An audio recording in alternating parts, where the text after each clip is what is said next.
U Srbiji se sutra obeležava Nacionalni dan bez duvanskog dima pod sloganom "Odrasli puše i mene guše". Rezultati istraživanja zdravlja stanovništva pokazali su da je više od polovine stanovništva starijeg od 15 godina izloženo duvanskom dimu u zatvorenom prostoru.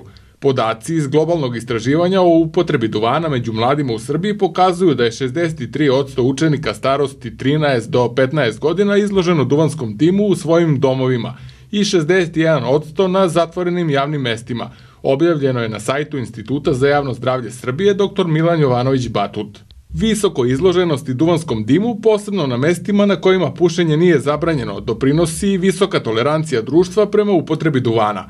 Zakon o zaštiti stanovništva od izloženosti duvanskom dimu usvojen je 2010. godine i tim zakonom je zabranjeno pušenje na radnim i javnim mestima i u javnom prevozu, dok je u ugostiteljskim objektima pušenje i dalje dozvoljeno. Rezultati istraživanja koja se redovno sprovode od 2010. godine pokazuju da je došlo do smanjenja izloženosti duvanskom dimu, posebno na mestima koja su regulisana zakonom. Ključni rezultati istraživanja o efektima i stavovima u vezi sa Zakonom o zaštiti stanovništva od izloženosti duvanskom dimu koje je sprovedeno 2015. godine su da je pušenje dozvoljeno u svim prostorijama u skoro polovini domaćinstva u Srbiji, a tek u svakom 10. domaćinstvu pušenje je dozvoljeno samo na terasi.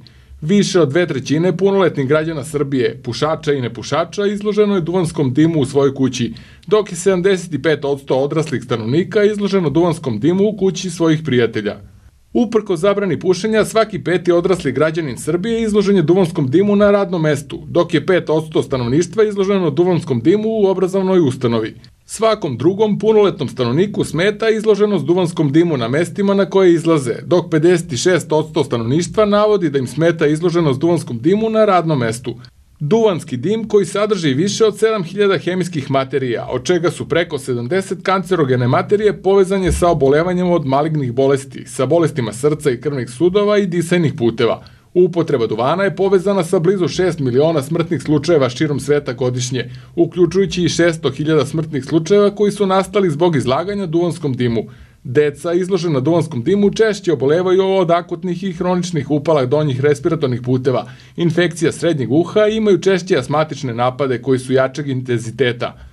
Ne postoji bezbedan nivo izlaganja duvanskom dimu, pa efikasna zaštita podrazumeva potpunu eliminaciju duvanskog dima iz svakog zatvorenog javnog i radnog prostora, jer samo okruženje 100% bez duvanskog dima može da zaštiti ljude od štetnog dejstva sastojaka duvanskog dima.